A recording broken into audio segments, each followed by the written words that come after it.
Donc, on est là aujourd'hui pour... on a profité de l'occasion de la sortie d'un bouquin de Romain, qui est ici, Romain Gélin, qui est ici présent, pour débattre plus largement de cette question de la décroissance. Je vous avoue que c'est moi qui dirige la collection L'autre économie et qui suis collègue de Romain au Gréséa. Quand il m'a amené ce sujet, je me suis dit aïe. Aïe parce que c'est un sujet assez nouveau pour le Gréséa. C'est un concept, comme d'autres, on en discutait avant, qu'il faut toujours définir avant de prononcer presque. Et puis aussi, par rapport à notre histoire sociale et économique, c'est quelque chose d'assez nouveau, penser la décroissance.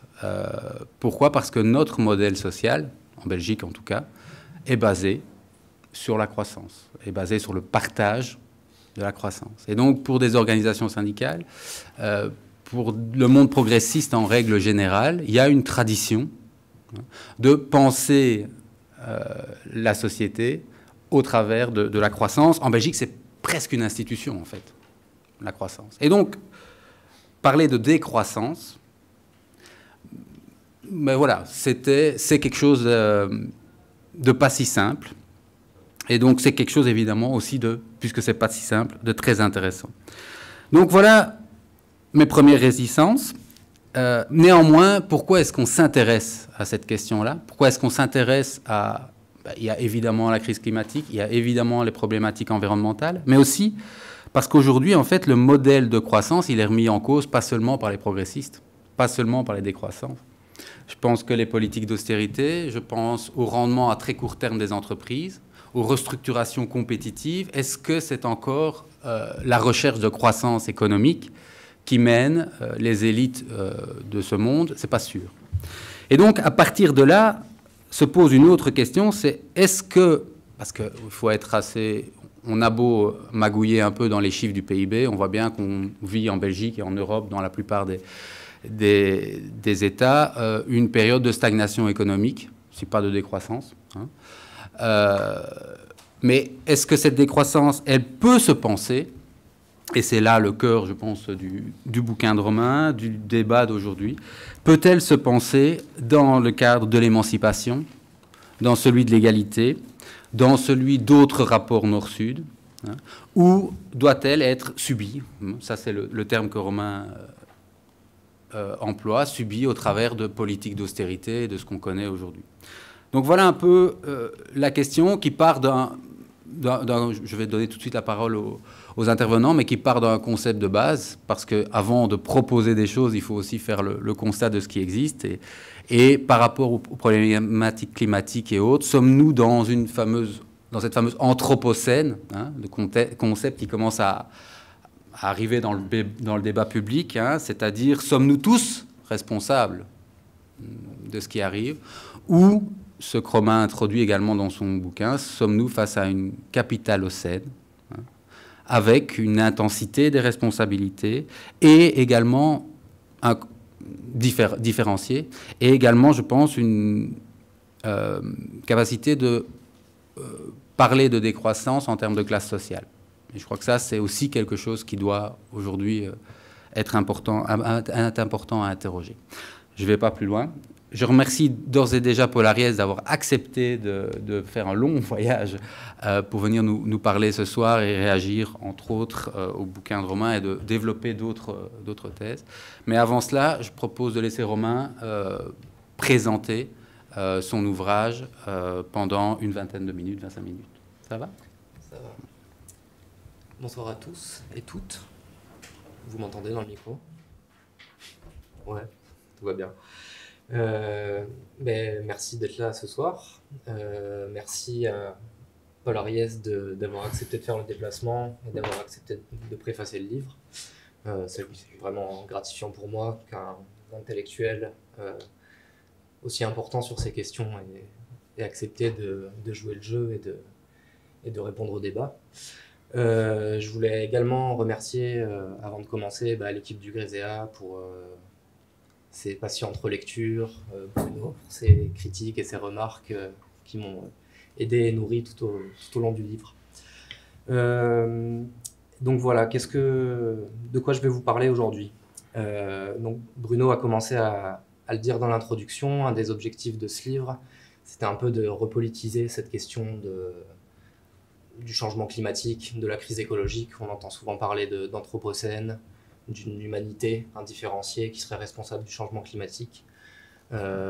Évidemment, notre point de vue, c'est pas celui-là. On sait très bien que depuis le début du 19e siècle, on peut compter environ 90 entreprises qui sont responsables de la moitié de l'émission des gaz à effet de serre, que les 10% les plus riches de la planète sont ceux qui consomment et qui émettent du CO2 dans des proportions qui sont entre 4, 5, 10 fois plus grandes que la moyenne. Donc évidemment, la responsabilité est différenciée. Un autre point que je voulais aborder dans ce livre, et qui est un peu un angle mort dans l'économie, c'est la question de l'énergie et des ressources naturelles. Quel rôle joue l'énergie dans la production de tous les biens, de tous les services qu'on utilise tous les jours? Ça, c'est le premier point que j'aborderai en essayant de passer assez rapidement. Pour arriver à une deuxième question, c'est celle des solutions. Quelles solutions on nous propose aujourd'hui pour résoudre la crise climatique et la crise environnementale? Et le constat que j'ai fait, c'est que les solutions qu'on nous propose, elles sont essentiellement d'ordre technique, au travers de l'économie circulaire, du recyclage. Je développerai ça un peu plus longuement, mais également au travers de ce qu'on appelle la transition énergétique. On va installer des éoliennes, des panneaux solaires, et notre problème sera réglé. Donc ça, c'est des questions que je voulais un peu traiter de manière plus profonde, pour en apporter une critique et montrer que la question environnementale et la question de la résolution de la crise climatique, c'est pas simplement une question technique, mais c'est surtout et avant tout une question économique et sociopolitique. Ce qui m'amènera dans une dernière partie à aborder la question de la décroissance, en tentant de la définir, même si c'est un objet pas si évident que ça à définir, et en essayant de voir d'un point de vue économique qu'est-ce que ça veut dire une société qui décroît, comment on organise une société dans un cadre décroissant et comment on prend des décisions de manière collective sous contrainte de devoir décroître au niveau de nos consommations d'énergie et de nos consommations de ressources naturelles. Et donc sans plus attendre, je vais passer au premier point qui est la question de la croissance dans l'économie. Donc pour ceux qui ont déjà fait de l'économie et même pour ceux qui n'en ont jamais fait, quand on étudie la croissance et la production dans un cours d'économie à l'université, en général, ce qu'on met en avant, c'est qu'il y a deux facteurs qui nous expliquent comment est-ce qu'on peut produire des biens et des services, c'est le capital et le travail.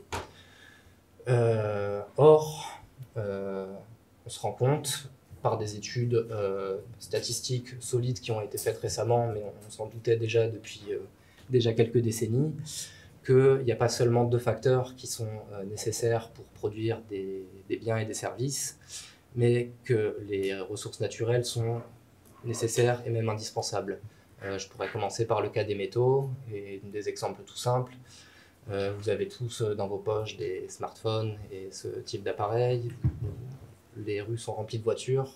Sans métal, pas moyen de fabriquer ce genre d'appareil. Et même chose, sans énergie, et là c'est plutôt les physiciens qui nous le disent, sans énergie c'est impossible de transformer de la matière, de transformer des métaux, c'est impossible de permettre à un véhicule de se déplacer. Donc la question de l'énergie est centrale dans l'économie. Or, c'est un angle mort de toutes les théories dominantes, principalement des théories classiques, néoclassiques. Et donc ce que je voulais faire dans cette introduction, c'était essayer de réintroduire un peu cette question de l'énergie, en me basant sur plusieurs études, notamment celle de Gaël Giraud qui a été publiée en 2014. Et donc, que fait Gaël Giraud dans son étude? Il se demande quel est le facteur premier qui permet d'expliquer la croissance économique. Et là, surprise, ben, ce n'est pas le capital ni le travail, mais c'est l'énergie. Donc, il arrive au résultat, donc il calcule des ratios, je ne vais pas rentrer dans le détail des statistiques, mais en gros, ce qui montre sur un échantillon d'une quarantaine de pays, sur une quarantaine d'années, c'est qu'à chaque fois qu'on augmente de 10% la quantité d'énergie qu'on met dans l'économie, le PIB augmente de 6 à 7%. Et si on fait le même calcul avec le capital, ben on se rend compte que une augmentation du capital de 10% ne permet d'augmenter le PIB que de 2%. Pourquoi les modèles économiques ne prennent pas en compte la question de l'énergie? Plusieurs raisons à ça. Il y a une première hypothèse qui est l'hypothèse de substituabilité. Donc, dans les modèles standards, on considère que les facteurs sont substituables entre eux. On peut remplacer du capital par du travail, et en allant au bout de cette démarche, qu'on pourra remplacer de l'énergie par de la connaissance scientifique, par exemple. Sauf que ça ne tient pas tellement la route. La deuxième raison pour laquelle on a tendance à négliger la question de l'énergie quand on parle de croissance, elle est liée à ce qu'on appelle le théorème du cost share. Donc, ce que font les économistes, grossièrement, pour essayer de calculer quelle est l'importance de l'énergie dans l'économie, bah, c'est de raisonner en termes de prix. Donc, ce qu'ils font, c'est qu'ils prennent le prix du pétrole et de toutes les énergies, ils regardent combien ça représente dans le PIB, ça représente entre 8 et 15% en général, et ils disent, bon bah voilà, l'énergie, ça représente entre 8 et 15%. Sauf que là encore, ça ne tient pas la route. Sans énergie, pas moyen de transformer des métaux, pas moyen de faire rouler une voiture. Et pourquoi est-ce que je vous raconte tout ça? Mon but, c'est pas de rentrer dans la théorie économique. Pourquoi je vous raconte tout ça? Parce que vous n'êtes pas sans savoir qu'on est en train de vivre une crise climatique sans pareil, et que celle-ci est principalement liée au fait que toutes les politiques économiques visent la croissance, sans exception, et que donc cette croissance nécessite de l'énergie, et cette énergie, aujourd'hui, elle est à 80% issue de ressources fossiles, c'est-à-dire pétrole, charbon, gaz. Donc qu'est-ce que ça veut dire? Si on veut avoir de la croissance, ou même maintenir une production au niveau où il est aujourd'hui, on va avoir besoin de quantités d'énergie qui restent les mêmes que celles qu'on a aujourd'hui.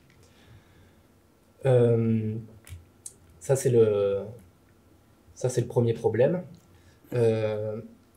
Et en fait, ce qu'on voit avec l'énergie, c'est aussi valable pour les métaux. Donc, si on compare les taux de croissance du dernier siècle avec les consommations et d'énergie et de métaux, ben on voit que les courbes se superposent parfaitement.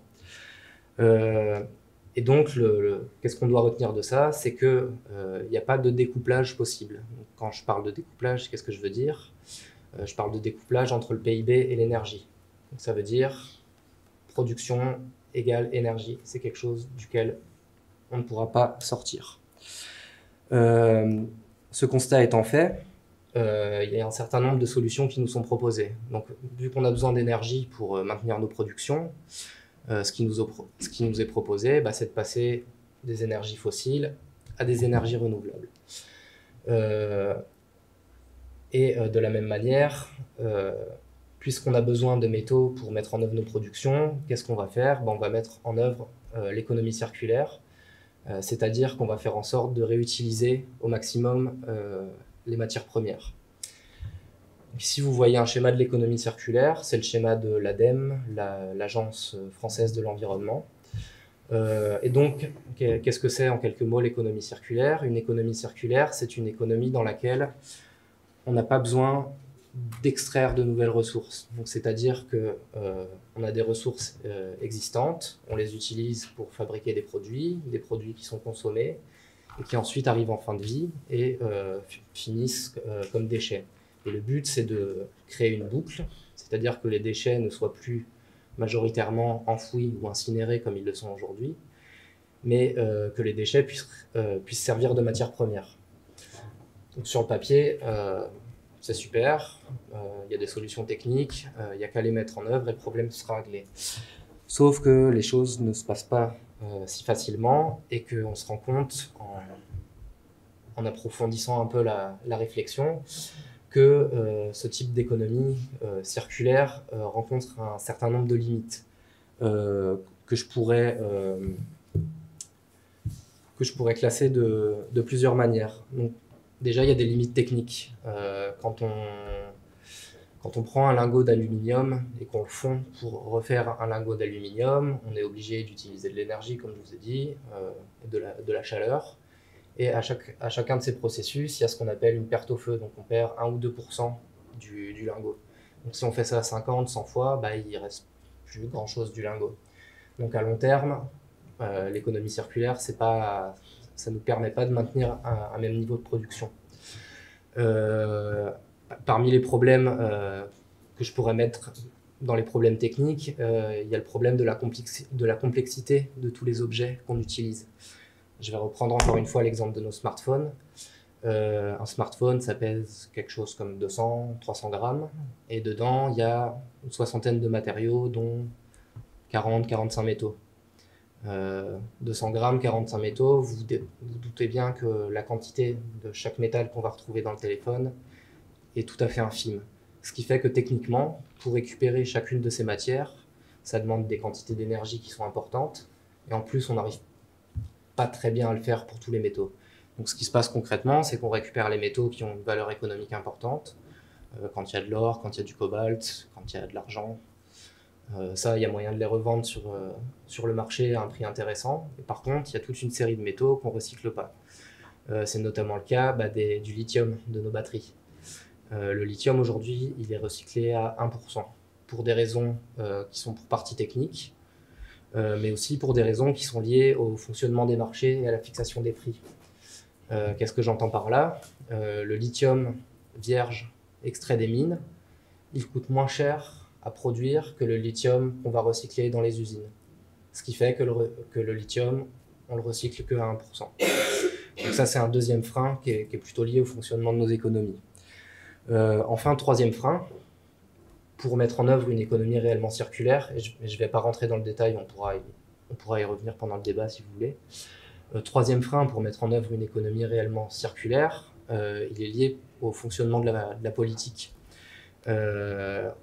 On sait que vous avez tous été sujets à l'obsolescence programmée, je suppose, à des appareils électroniques qui, une fois leur durée de garantie passée, tombent en panne. Il y a des moyens très simples et législatifs de résoudre ce problème. On pourrait tout simplement imposer une loi qui dit maintenant, les ordinateurs et les téléphones, la garantie elle est de 5 ans ou 10 ans. Et là, si le constructeur est obligé de prendre à sa charge les réparations pendant 5 ou 10 ans, je peux vous assurer qu'il va fabriquer des téléphones et des voitures et des appareils qui vont durer un peu plus longtemps. Ce genre de mesures, il y a certains parlementaires qui ont essayé de les mettre en œuvre, mais ce qu'on voit, et c'est particulièrement vrai au niveau européen, mais c'est également vrai au niveau national, c'est qu'il y a un lobbying de fou pour que ce genre de mesures ne soit pas mise en œuvre. L'Union européenne, au cours de ces 5-6 dernières années, a essayé de mettre en œuvre ce qu'on appelle le paquet économie circulaire. Donc, c'était un ensemble de mesures qui touchaient chacune des étapes que vous voyez ici sur le schéma. En réalité, une fois la commission Barroso ayant terminé son mandat, la commission Juncker s'est empressée de mettre à sac les mesures qui avaient été mises en place précédemment pour en reproposer d'autres, mais moins ambitieuses. Donc les objectifs qui étaient fixés à 2025, on les a mis à 2030, et on a baissé les pourcentages. On avait par exemple pour objectif de mettre seulement 5% de nos déchets en décharge ou à l'incinérateur, et finalement l'objectif il est passé à 10%. Et ça, il y a des ONG, dont une qui est basée à Bruxelles, qui s'appelle Corporate Europe Observatory, qui a fait des travaux assez précis, et qui nous montre que quand la Commission européenne elle organise des réunions pour mettre en place les réglementations, dans plus des 3/4 des cas, c'est des représentants de l'industrie qui viennent dire ce qu'il faut faire. Et finalement, on se retrouve avec des règlements qui vont seulement en faveur de l'industrie. Donc tous ces freins mis ensemble nous laissent penser que l'économie circulaire, ce sera dur de la mettre complètement en place. Autre argument, je vous ai dit qu'une économie circulaire, c'était une économie dans laquelle on n'avait plus besoin d'extraire de nouvelles ressources du sous-sol. Donc je vous pose la question rapidement, est-ce qu'une économie peut être à la fois circulaire et en croissance? C'est tout à fait logique, non. Si on essaye de produire plus de produits, de biens, avec la même quantité de matières premières, ça ne marche pas. Si on espère fabriquer toujours plus de télé, de machines à laver et de voitures, on va avoir besoin de toujours plus de métal. C'est logique. Donc, les think tanks du genre Ellen MacArthur, pour pas citer la fondation, qui est subventionnée et sponsorisée par des grosses multinationales comme Philips, Unilever, Renault ou BlackRock, eux, ils nous expliquent qu'on va pouvoir mettre en œuvre une économie 100% circulaire qui, en plus, va nous permettre d'avoir de la croissance. On marche complètement sur la tête. Donc ça, c'est la question de l'économie circulaire. La deuxième question, c'est la question de l'énergie. Donc, est-ce qu'on va pouvoir, pour une même quantité d'énergie, passer de 80% de pétrole, gaz, charbon à le même mix, mais en énergie renouvelable. Et donc, ce que je fais dans le livre, c'est que je passe en revue les différentes énergies renouvelables, et ce dont on se rend compte assez rapidement, c'est que chacune a des limites assez fortes. Et que finalement, il y a très peu de chances que si on veut conserver les mêmes quantités d'énergie et les mêmes niveaux de production, il y a un problème à un moment. Je vais rapidement vous donner l'exemple du solaire et de l'éolien, qui sont quand même les premières énergies auxquelles on pense quand on parle d'énergie renouvelable. Le solaire et l'éolien, aujourd'hui, ça représente 2 à 3% de l'énergie mondiale. 2 à 3% de l'énergie mondiale, pour vous donner une idée, ça suffit à peine à fabriquer tous nos appareils numériques, à fabriquer les routeurs, les serveurs et à alimenter les ordinateurs. Donc, à l'heure actuelle, je répète, toutes les éoliennes et les panneaux solaires installés au monde suffisent à peine pour soutenir notre économie numérique. Tout le reste, c'est charbon, pétrole, etc. Donc il y a un certain nombre de freins pour la mise en œuvre de ces énergies. Pour le solaire et l'éolien, le premier frein, c'est quoi? C'est un frein qui est lié à l'espace disponible. Je vous montrerai dans une ou deux slides ce que ça peut représenter en Belgique, mais c'est évident qu'on pourrait s'amuser à remplir la moitié du territoire d'éoliennes, mettre des panneaux solaires sur tous les toits, qu'on serait très très loin de la quantité d'énergie qu'on utilise aujourd'hui. Ici, il y a le petit comparatif entre la plus grande centrale solaire au monde, qui est basée au Maroc. Vous voyez sa superficie. Et à côté de ça, la puissance et la superficie nécessaire pour une centrale nucléaire. Vous comprenez assez rapidement qu'on n'est pas dans les mêmes ordres de grandeur. Sachant qu'en plus, quand on installe des panneaux solaires, pour les éoliennes, on peut les mettre à la limite dans des champs. Le panneau solaire, c'est un peu plus compliqué parce que si le panneau solaire est en dessous, le soleil ne passe plus et il n'y a plus moyen de faire pousser quoi que ce soit.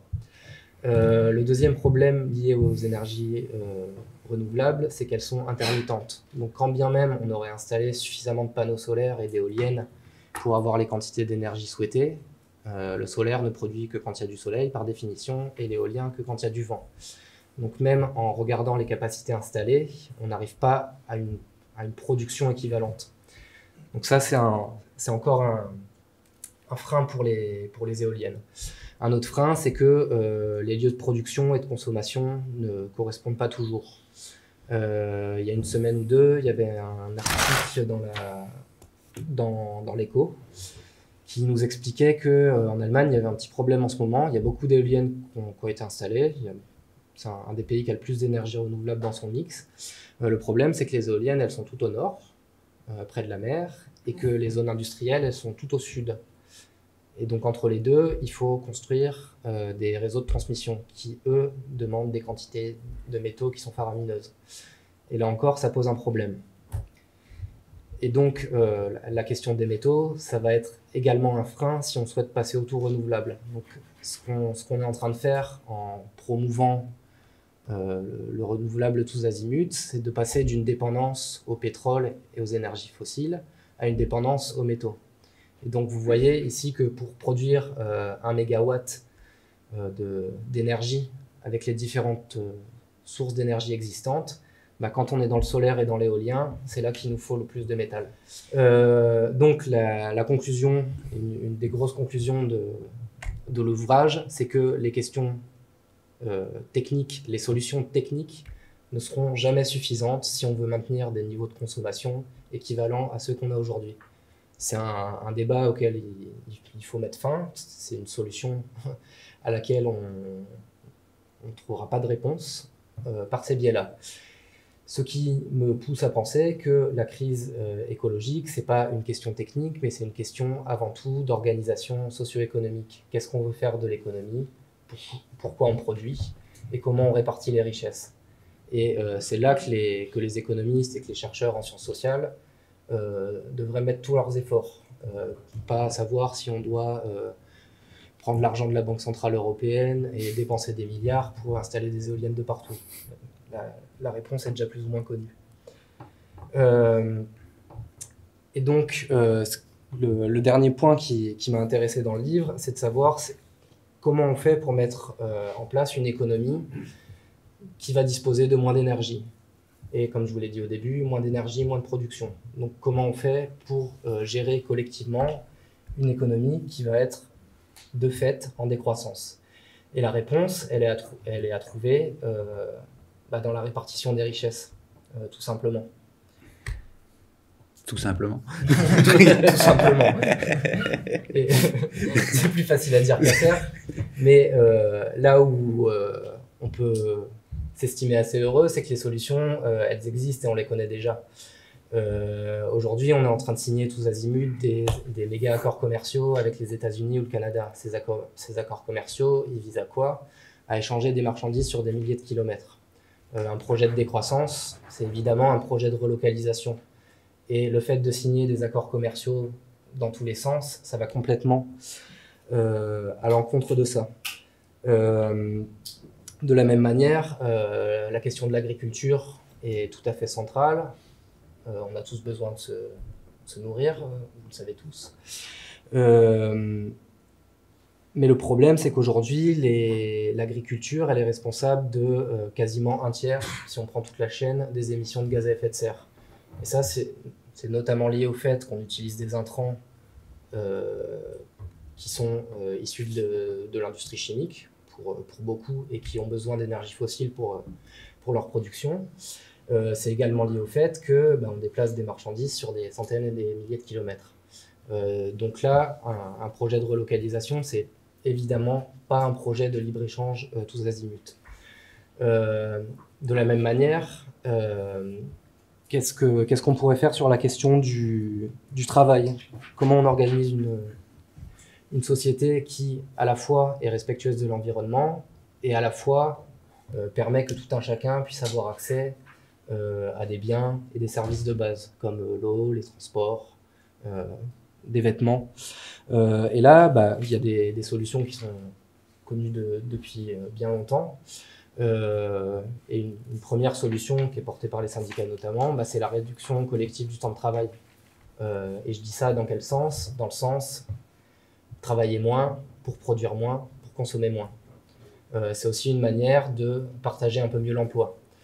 Une autre solution à laquelle on pourrait réfléchir un peu plus, c'est la question qui a été un peu en vogue ces dernières années du revenu de base ou de l'allocation universelle.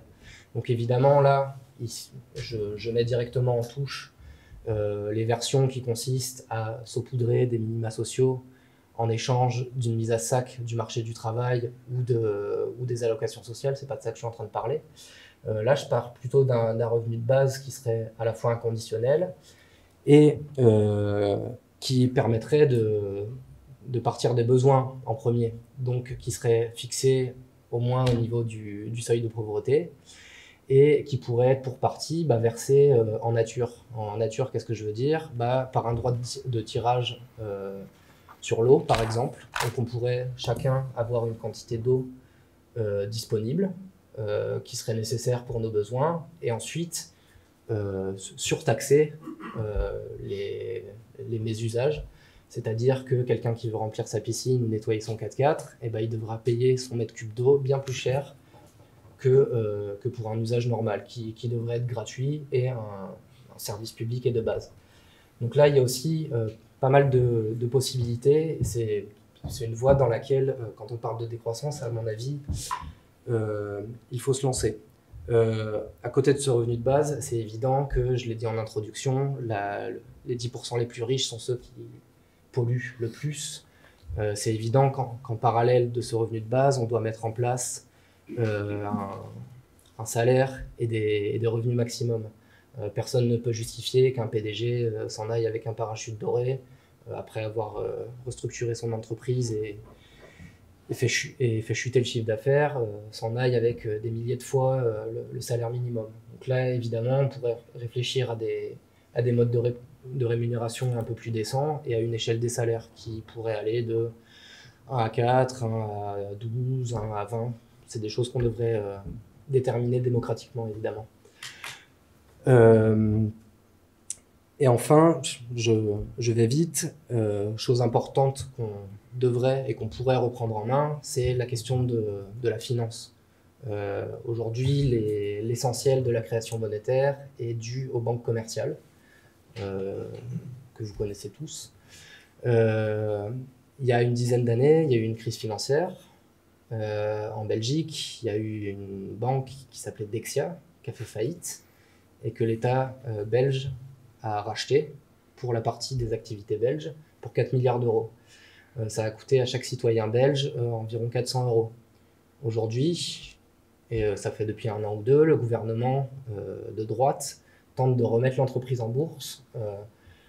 Pour quelle raison? Parce que la politique n'a pas vocation à gérer une banque. Alors qu'on sait très bien qu'il va y avoir besoin d'investissements énormes pour mettre en œuvre des énergies renouvelables. On ne va pas installer des éoliennes, comme je vous l'ai dit, partout. Le premier point sur lequel il va falloir travailler, c'est sur la question de la sobriété. Et ça aussi, ça va demander des investissements. Un des gros points sur lesquels on pourrait réduire nos consommations d'énergie, c'est l'isolation des bâtiments. Ça, en Belgique, on sait très bien que le parc immobilier est assez vieux et que le taux de renouvellement, c'est 1% par an environ. Donc au rythme actuel, il faudrait des décennies pour que tous les logements soient isolés correctement. Ça va demander des investissements. Aujourd'hui, l'État est actionnaire à 100% de Belfius. On pourrait tout à fait imaginer que cette banque-là serve pour des financements publics et des financements qui servent à l'intérêt général.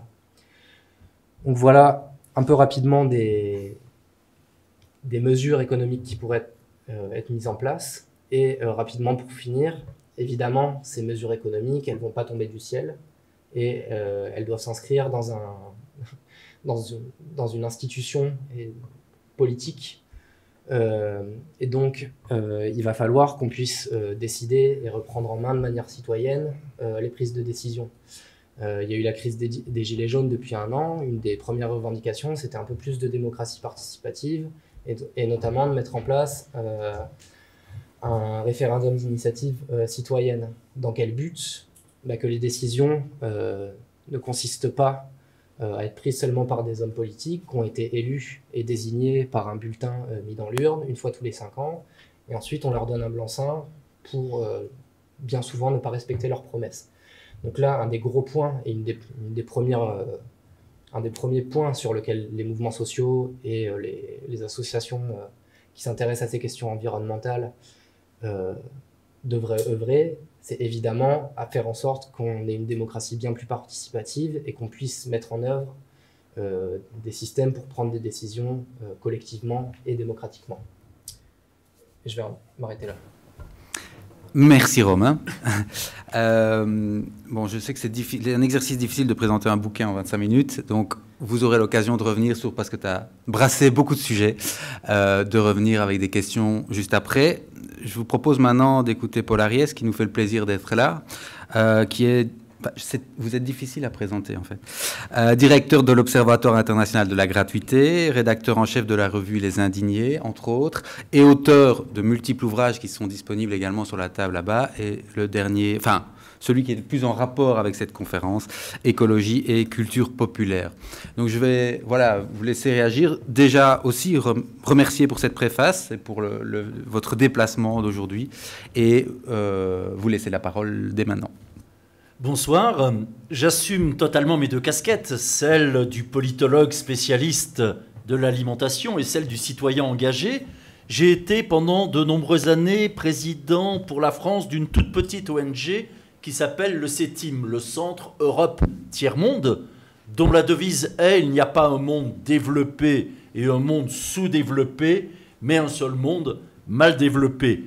J'ai ensuite animé plusieurs journaux, notamment Le Sarcophage, tant que Nicolas Sarkozy était président de la République, journal qui s'est transformé en un nouveau mensuel qui s'appelle Les Indignés. Je suis effectivement responsable de l'Observatoire international de la gratuité et j'ai accepté depuis un an d'animer le collectif international pour la défense de l'élevage paysan et des animaux de ferme. Et c'est à ce titre que j'étais venu en Belgique il y a peu de temps pour participer à l'assemblée de fondation d'un nouveau syndicat paysan, membre de Via Campesina et qui s'intitule Fugea.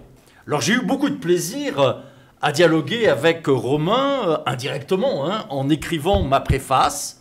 Son ouvrage, et ça vous l'avez déjà compris, est très précis, très technique, mais c'est aussi un excellent ouvrage de synthèse et qui ne repose pas seulement sur l'opposition entre ce que serait une décroissance subie et une décroissance choisie, comme pourrait le laisser penser le titre, mais qui dessine ce que pourrait être une décroissance au service de l'émancipation sociale.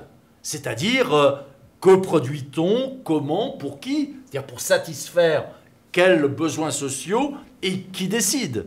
C'est-à-dire la décroissance au service d'un projet qui nous permettrait d'avancer vers une société des usagers, maîtres de leurs usages.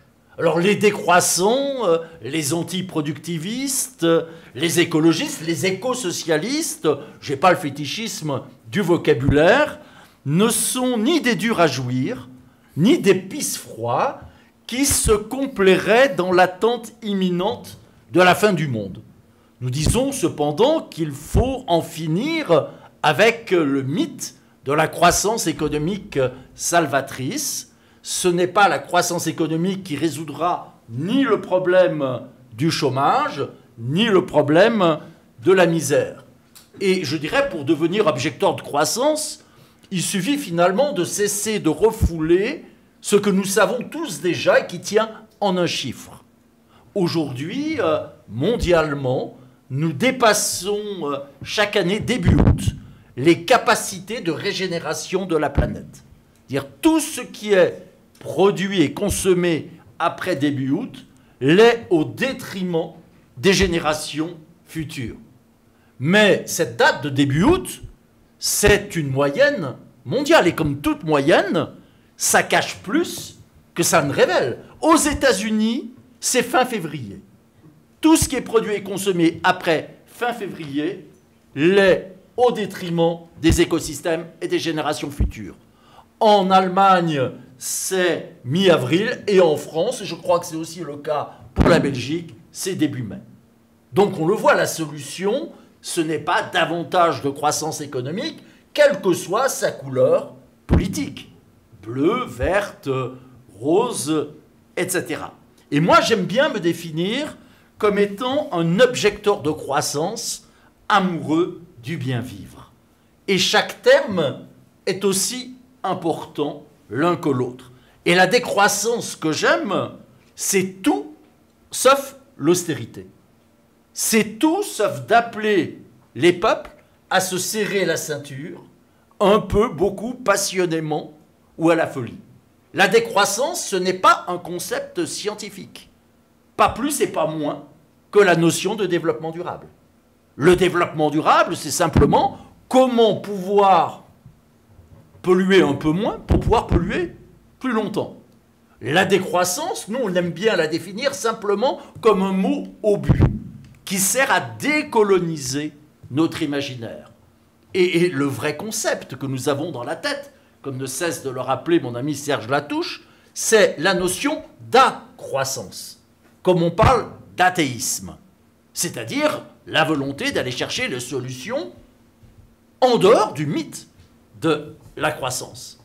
Et j'aimerais partager avec vous rapidement à la fois une bonne et une mauvaise nouvelle. Alors j'insisterai surtout sur la bonne nouvelle. La mauvaise nouvelle, vous la connaissez, c'est que nous sommes face à ce qu'on appelle une crise systémique. Crise économique, sociale, écologique, politique, anthropologique.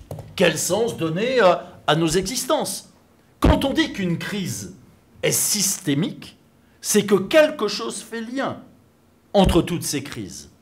Et ce qui fait lien, c'est deux choses. La première, c'est que nous avons perdu la capacité à nous donner des limites. Nous avons totalement sombré dans ce que les Grecs anciens appelaient l'hubris, la démesure. Lorsqu'un enfant n'est pas capable d'avoir des limites parce qu'on n'a pas su lui transmettre, il va les chercher dans le réel. C'est le développement des conduites à risque. C'est le développement de la toxicomanie ou du suicide. Mais lorsqu'une société n'est pas capable non plus de se donner des limites, elle va aussi les chercher dans le réel. C'est l'explosion obscène des inégalités sociales. C'est la dégradation du climat. C'est l'effondrement de la biodiversité. Donc, l'on voit une des grandes questions pour ce XXIe siècle, c'est déjà la capacité à renouer avec le sens des limites. Et la deuxième chose qui est commune entre toutes ces crises, c'est que nous avons trop accepté la conception de la vie bonne qui est celle du capitalisme, du productivisme, qui est tout simplement celle qui repose sur le toujours plus, sur ce qu'on pourrait nommer une jouissance d'avoir. Ma mauvaise nouvelle, c'est aussi que le capitalisme prépare sa propre solution à la crise, mais bien sûr dans le cadre de sa logique. Et cette solution qu'il espère, c'est ce qu'on appelle l'adaptation.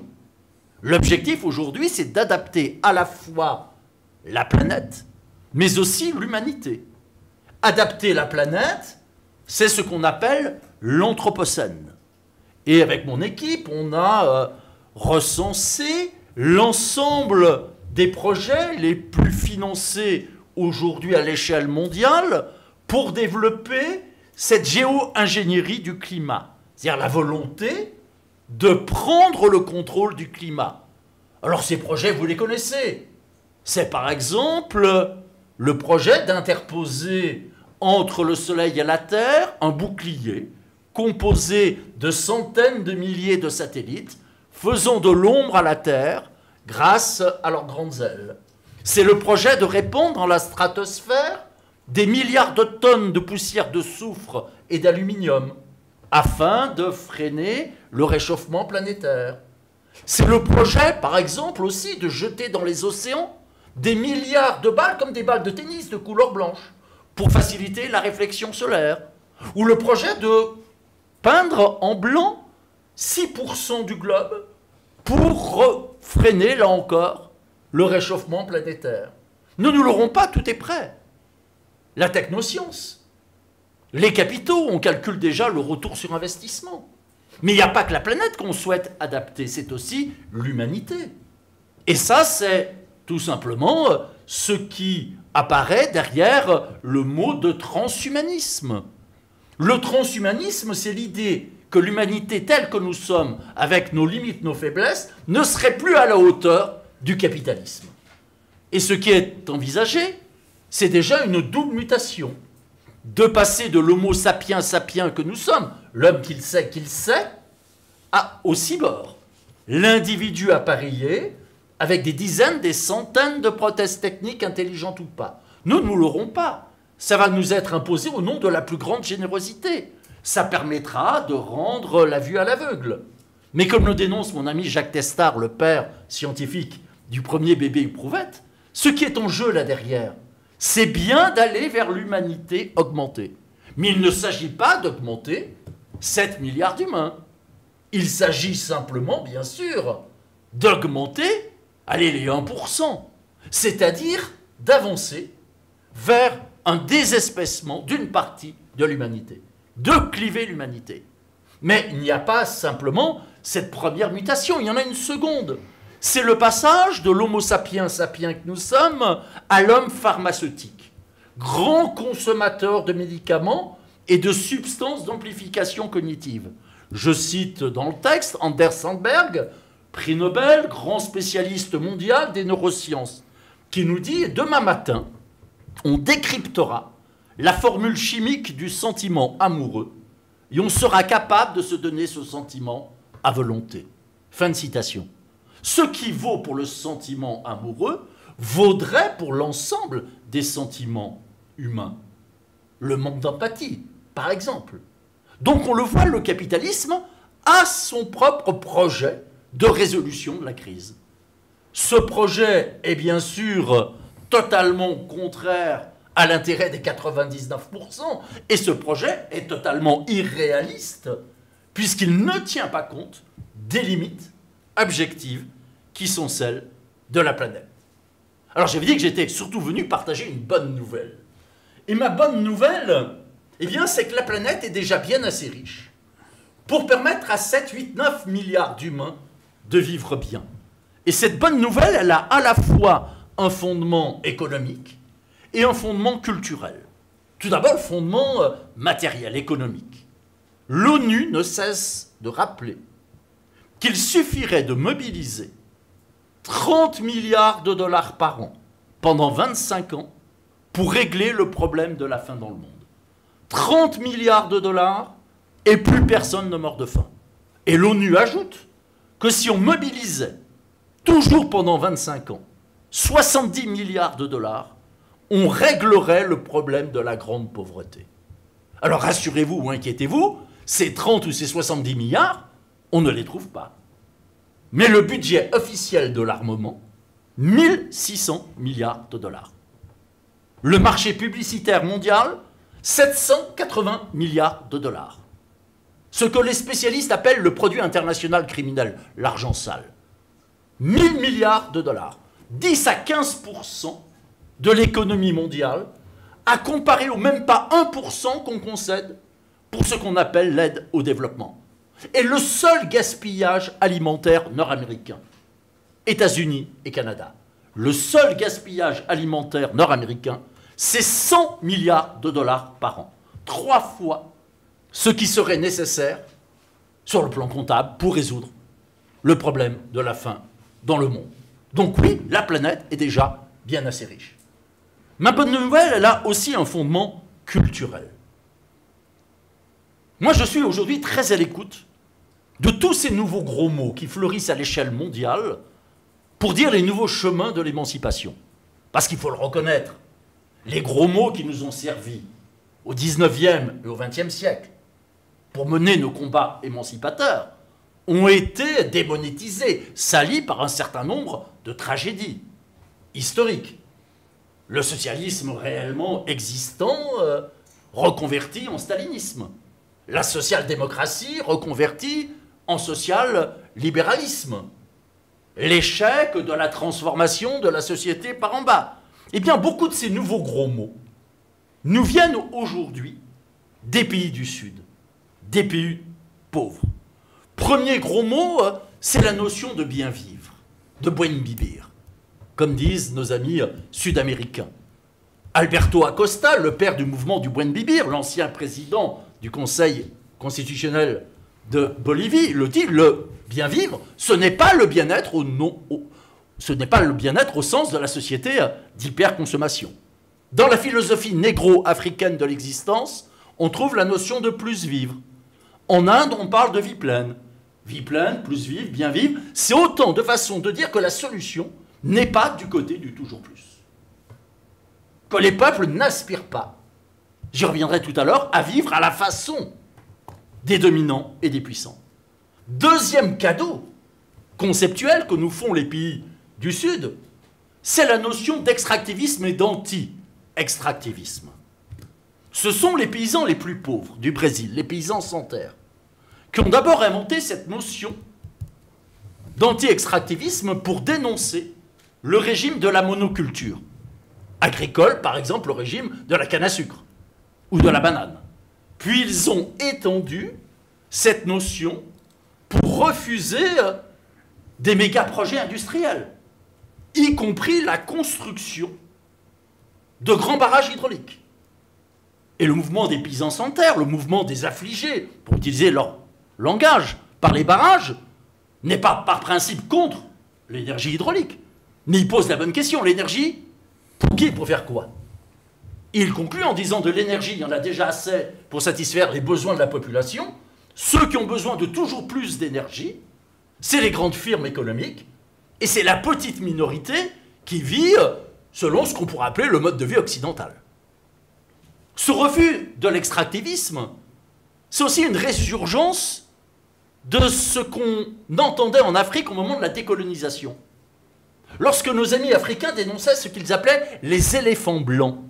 Les éléphants blancs, c'était des méga-projets profitables qu'à une infime minorité. Le grand hôpital universitaire dans la capitale, plutôt que des centaines, des milliers de dispensaires dans tout le pays. Et cet anti-extractivisme, eh bien, il a sa traduction européenne avec la lutte contre les grands projets inutiles imposés. En France, l'emblème, ça a longtemps été le fameux aéroport de Notre-Dame-des-Landes. Troisième cadeau conceptuel, c'est la notion de pachamamisme, de défense de la terre-mère. Alors quand on entend parler pour la première fois de pachamamisme en Occident, on se méfie, on se dit ça risque d'être un retour à l'obscurantisme, à l'occultisme. Et je me rappelle lors de l'université d'été d'Attaque, lorsque l'ambassadeur de Bolivie avait posé la question qui est favorable à la reconnaissance des droits à la nature. Nous avons dû être 3 sur 600 à lever la main. Mais parce que mes camarades d'Attaque craignaient justement cet obscurantisme. Mais ça, c'est la lecture européenne du pachamamisme. Le pachamamisme, c'est tout autre chose. Le pachamamisme, c'est de dire que le système soumet aujourd'hui la nature aux lois de l'économie, avec le brevetage du vivant, avec la monnaie carbone. Et que ce qu'il faudrait faire, ça serait de soumettre l'économie aux lois du vivant. Alors il y a des domaines où on sait déjà relativement bien le faire, avec l'agroécologie, l'agroforesterie. Il y a des domaines où ça reste largement à inventer. La grande question, bien sûr, c'est quel sujet historique pour porter ce projet de transformation sociale? Quelle classe sociale peut effectivement accoucher de cette transition? Et j'ai écrit il y a quelques années Écologie et culture populaire, car je ne supportais plus d'entendre toujours culpabiliser les milieux populaires et déculpabiliser les riches. Salauds de pauvres qui osaient encore revendiquer alors qu'il y a le feu à la planète. Rappelez-vous, il y a quelques années, Hervé Kempf, l'ancien journaliste du Monde, avait publié un bouquin tout à fait remarquable qui s'intitulait « Les riches détruisent la planète ». Et Hervé Kempf a raison. Les riches détruisent la planète à la fois par leur mode de vie et par le mauvais exemple qu'ils donnent. Mais j'avais envie d'ajouter que si les riches détruisaient la planète, les milieux populaires pouvaient la sauver. Il n'y avait pas besoin d'un quelconque angélisme pour ça. Il suffisait tout simplement de partir d'un constat maintes fois établi, c'est que les milieux populaires ont aujourd'hui un bilan carbone bien meilleur que les riches et même que beaucoup d'écolos. Alors bien sûr, on va dire, oui, mais si les milieux populaires avaient autant de ressources que les riches, ils se comporteraient aussi mal. Ça, c'est ce que les riches ont envie de croire. Ça, c'est le regard des puissants vis-à-vis des dominés. C'est-à-dire qu'il existe effectivement ce qu'on pourrait appeler une autochtonie des milieux populaires. Une autre façon d'agir, de penser, de rêver, de sentir, de ressentir. Cette autochtonie, elle n'est jamais absolue, mais elle est toujours présente. Rappelez-vous, il y a quelques années, Jacques Séguéla, le grand publicitaire du système, qui disait que si à 50 ans, on n'avait pas de Rolex, c'est qu'on avait raté sa vie. Et je lui avais répliqué à l'époque que j'avais bientôt 55 ans, toujours pas de montre de luxe, mais ce n'était pas d'abord parce que j'en avais pas les moyens financiers, c'est parce que j'en avais pas le désir. Sauf que les puissants n'arrivent même plus à imaginer qu'on puisse avoir d'autres désirs qu'eux. Et il y a un nouveau concept qui s'est développé depuis 4 ou 5 ans qui m'apparaît essentiel. C'est la notion d'écologisme des pauvres. L'écologisme des pauvres. Et ça a été proposé notamment par l'historien espagnol Juan Martínez Alier. L'écologisme des pauvres, ça nous dit deux choses. Ça nous dit déjà qu'effectivement, les pauvres à l'échelle planétaire ont un bilan écolo bien meilleur que les riches. Mais ça nous dit surtout que les milieux populaires n'ont même pas besoin du mot d'écologie pour avoir un comportement plus vertueux. Parce que ce comportement plus vertueux, il est en lien avec des styles de vie, avec des conceptions de l'existence.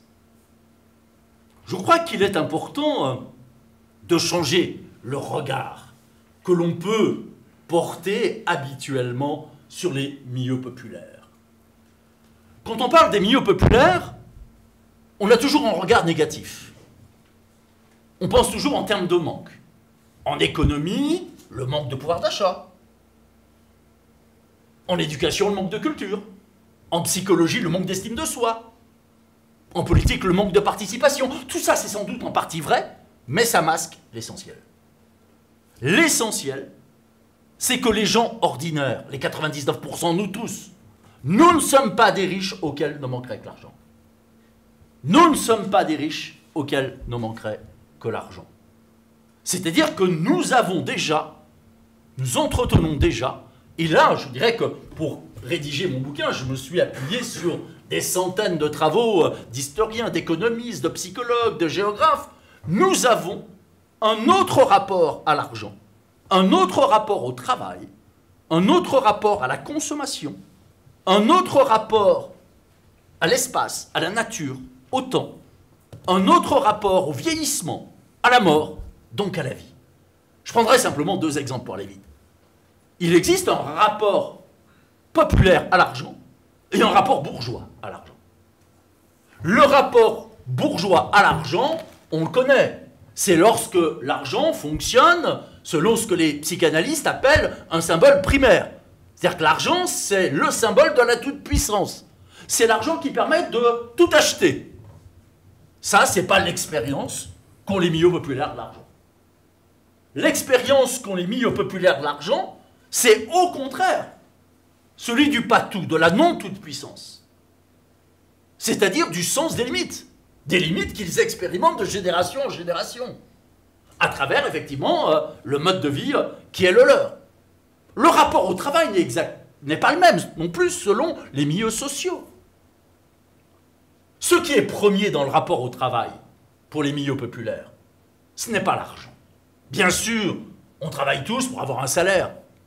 Mais lorsqu'on fait des études en psychologie du travail, on se rend compte que ce qui est premier pour les milieux populaires, c'est l'importance des relations de travail, des collègues de travail. C'est aussi l'importance de l'utilité du travail, de ce que l'on fait. D'où peut-être la souffrance au travail. S'il y a autant de souffrance au travail, c'est bien parce que les gens ont le sentiment de ne pas pouvoir travailler comme ils pensent qu'il faudrait le faire. Et je dirais que ces rapports différents au travail, à la consommation, à l'argent, à la nature, au temps, à l'espace, au vieillissement, à la maladie, à la mort, c'est autant de potentialités pour pouvoir effectivement réussir la transformation de la société. Pour inventer ce que les Grecs anciens appelaient l'eudémonia, une autre conception de la vie bonne. La première richesse des milieux populaires, c'est pas leur compte en banque. Si vous avez un patrimoine de 5 000 €, et c'est pas grand-chose, 5 000 €, vous appartenez déjà aux 50% les plus riches de la planète, en termes de patrimoine. La première richesse des milieux populaires, des gens ordinaires à l'échelle de la planète, c'est les biens communs, c'est les services publics. C'est la raison pour laquelle, pour moi, le grand combat aujourd'hui, c'est de défendre et d'étendre la sphère de la gratuité, des services publics et des biens communs. Et étendre cette sphère de la gratuité, ça participe à la construction de ce qu'on pourrait appeler une écologie des revenus. Et cette écologie des revenus, elle doit avoir un plancher, qu'on parle de revenus universels, de salaire socialisé à la Frio ou de gratuité, et elle doit avoir aussi un plafond. Ça a été évoqué tout à l'heure, c'est cette notion de revenu maximal autorisé. L'écologie nous donne de nouvelles raisons d'être des partageux. C'est-à-dire le mode de vie des puissants est totalement irresponsable.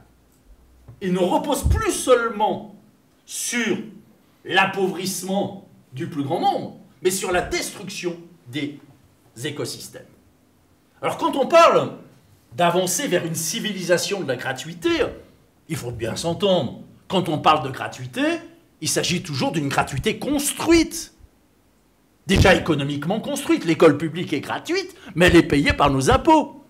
La gratuité, ce n'est pas le produit débarrassé du coût, mais débarrassé du prix. Il s'agit donc d'une gratuité économiquement construite, culturellement construite. Et l'Observatoire international de la gratuité avance une grammaire de la gratuité avec 3 règles essentielles. Et j'en resterai là. Première règle, c'est que tous les domaines de l'existence ont vocation potentiellement à devenir gratuits. Qu'il s'agisse des transports en commun, du logement social, de la restauration scolaire, etc. Ça, c'est un débat que j'ai eu pendant plus de 10 ans avec Danielle Mitterrand lorsqu'elle était présidente de la Fondation France Liberté. Danielle Mitterrand considérait qu'il fallait s'arc-bouter sur la gratuité de ce qu'on appelait l'eau vitale. Et elle avait raison. L'eau vitale, 40 litres d'eau par jour et par personne, selon les recommandations de l'OMS, c'est important. Mais la gratuité des bacs à sable, c'est tout aussi essentiel. Donc le grand enjeu, c'est de multiplier les îlots de gratuité, avec l'espoir qu'ils deviennent, après-demain, de nouveaux archipels, et pourquoi pas ensuite des continents de la gratuité. Donc, première règle, tous les domaines de l'existence peuvent devenir gratuits. Il ne faut pas enfermer la gratuité dans le domaine de la survie, du vital. Ce n'est pas la gratuité pour les naufragés du système. Ce n'est pas la gratuité pour ce qui permet juste de vivre. Deuxième règle, si tous les domaines de l'existence ont vocation à pouvoir devenir gratuits dans chacun des domaines, il ne s'agit sûrement pas de rendre tout gratuit. Et pas d'abord par réalisme économique, mais parce que la gratuité doit être au service d'un projet d'émancipation. Et c'est la raison pour laquelle on a avancé ce nouveau paradigme, gratuité du bon usage, face au renchérissement et parfois à l'interdiction du mésusage. Bon usage, mésusage, ça semble compliqué, en fait c'est très simple. Pourquoi est-ce qu'on paye son eau le même prix? Pour faire son ménage et pour remplir sa piscine privée. Et ce qui vaut pour l'eau devrait valoir pour l'ensemble des biens communs. Autrement dit, réapprenons à différencier nos usages. À faire primer ce qu'on appelait la valeur d'usage sur la valeur d'échange, la valeur marchande. Et troisième règle, troisième et dernière règle, il ne s'agit sûrement pas de rendre gratuit les choses existantes. Il s'agit d'utiliser la gratuité pour repenser l'offre de produits. Moi, je suis, par exemple, avec beaucoup d'autres, pour un retour en régime municipal de la restauration scolaire. Mais si on revient en régime municipal pour la restauration scolaire, c'est pas pour rendre gratuite la malbouffe des géants de la restauration industrielle. C'est pour aller vers une alimentation relocalisée, resaisonnalisée, moins gourmande en eau, moins carnée, carnée autrement, assurant la biodiversité, servie à table. Et ce que je viens de dire par rapport à la restauration scolaire, je pourrais le développer aussi par rapport à l'ensemble des autres domaines de la gratuité, les transports, l'eau, l'énergie, etc. Alors très, très souvent, on nous dit, oui, mais ce qui n'a pas de valeur marchande n'aurait pas de valeur. Alors déjà, on pourrait rappeler que ce qui nous est le plus cher, à titre individuel, c'est précisément ce qui est gratuit. L'amour, l'amitié, nos engagements. Un certain nombre également de gratuités naturelles, la qualité de l'air, la beauté des paysages. La gratuité n'a pas disparu de la société. On nous dit aussi que la gratuité favoriserait le gaspillage. Ça, c'est le point de vue des puissants. On pourrait déjà rétorquer que l'alimentation mondiale n'est pas gratuite, or pourtant on sait qu'un tiers de ce qui est produit mondialement est gaspillé. Et puis on a des expériences, j'en citerai deux. Concernant la gratuité de l'eau, le millier de villes qui en Europe ont adopté ce système de gratuité de l'eau élémentaire. Globalement, 40 litres d'eau par jour et par personne, des gratuités des abonnements. Eh bien, systématiquement, ce sont des villes où la consommation globale d'eau diminue. Pourquoi? Parce que déjà, les gens font attention pour ne pas arriver aux tranches surfacturées. Et puis aussi parce qu'on développe en même temps des politiques d'accompagnement. On va embaucher du personnel municipal dédié, qui vont expliquer aux gens comment changer des joints. On va éventuellement distribuer, des villes l'ont fait, des kits d'économie. On va se réapproprier l'eau. Et puis, exemple peut-être encore plus parlant, les médiathèques, les bibliothèques. Lorsqu'une bibliothèque est payante, chacun de nous se conduit comme un bon petit consommateur. On en veut pour notre argent. Si j'ai le droit à emprunter 10 ouvrages ou 10 DVD, je prends le maximum, quitte à ne pas tout lire, ou à ne pas tout visionner. Mais lorsque les mêmes médiathèques deviennent gratuites, on assiste déjà à une multiplication par 2,7, mais ça c'est attendu, du nombre d'abonnés. Mais surtout, on a une diminution de 30 à 40% du nombre d'objets empruntés. Pourquoi? Parce qu'on n'est plus dans la logique de consommation. On redevient déjà un peu plus, même si ce n'est pas parfait, des usagers maîtres de nos usages. Je dirais pour conclure que on peut reprocher tout ce qu'on veut à la société capitaliste, à la société d'hyperconsommation. Il faut reconnaître que globalement, cette société, elle nous fait jouir. Il y a de la jouissance à consommer toujours plus. Il y a de la jouissance à aller toujours plus loin ou toujours plus vite. Ah d'accord, c'est une mauvaise jouissance. C'est une jouissance d'avoir, d'emprise, toujours plus de richesse économique, toujours plus de pouvoir sur les autres ou sur la nature. Mais on ne pourra pas en finir avec cette jouissance d'avoir tant qu'on ne sera pas capable de lui opposer une autre forme de jouissance. Et la seule autre forme de jouissance qu'on puisse lui opposer, c'est la jouissance d'être. C'est se souvenir que l'être humain est d'abord un être social. Et c'est la raison pour laquelle la décroissance que j'aime, pas toutes les décroissances, la décroissance que j'aime met la fabrique de l'humain au cœur de sa réflexion. Et c'est ce qu'essaye de résumer maladroitement, mais comme tout slogan, notre slogan, moins de biens, plus de liens. Voilà, je vous remercie. Merci beaucoup. Bon voilà, on a brassé pas mal de sujets, pas mal de problématiques au travers de ces deux interventions. Donc maintenant, on va prendre questions, réactions. On a un petit moment d'échange là. Donc voilà, quand vous avez digéré un peu les choses, on vous écoute. En fait, bon, moi je fréquente pas tellement, je vois souvent dans les milieux populaires, mais je me rends compte quand même qu'il y a une part négative. Bon, c'est disons, le consumérisme ostentatoire, aussi aller dans les supermarchés. J'entends parler, par exemple, de gens qui viennent de pays pauvres et disons, qui disent le supermarché c'est le bonheur et qui rigolent quand on leur parle des jardins collectifs, enfin, disons, dans une commune. Par contre, il y en a d'autres aussi qui, disons, sont dans les jardins collectifs, mais pas dans des démarches citoyennes. En général, ici, il y a de beaux intellectuels, mais donc là, c'est un comportement positif. Donc, je suis plutôt mitigé et je demande sur quoi se base cette vision que je considère un peu angélique des milieux populaires. Ça, c'est la première chose. La deuxième, là, je suis d'accord, c'est une économie basée sur les lois du vivant, je dirais même aussi une politique basée sur les droits du vivant. Ça, je crois que ce serait bien de développer. Pour moi, c'est fondamental. On se trouve toujours, par rapport à la société capitaliste, dans cette dualité disons, entre disons, les Verts qui vont pas tellement loin, à mon avis, et même pas des gens comme Mélenchon, si je puis dire, et le marxisme qui propose des solutions dépassées, souvent qui ne tiennent pas la route, qui sont strictes, du type aussi démocratie, on dit centralisme démocratique et tout ça, on n'est plus avec ça, et personne ne parle par exemple d'une planification qui serait, disons, adaptée sur justement le fonctionnement du vivant avec des boucles de rétroaction notamment. Je peux développer tout ça, mais moi je ne suis pas conférencier, donc c'est juste ça. Et je trouve que c'est important de développer un modèle qui est aussi loin que le marxisme strict, en prenant ce qu'il y a bien, de choses bien et de marques, il y a aussi des aspects positifs. Personnellement, je suis à la fois marxien et anti-marxiste. C'est un peu paradoxal, mais c'est comme ça. Voilà. Merci. Est-ce qu'il y a d'autres questions? Est-ce qu'on répond? Oui.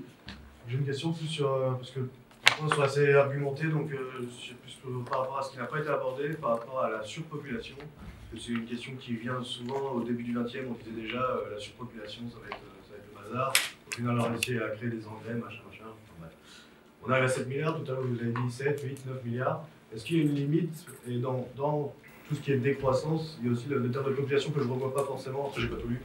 On n'a pas tout vu, mais est-ce que c'est abordé? Est-ce que c'est possible de l'aborder aussi? Quelles sont les solutions par rapport à ça?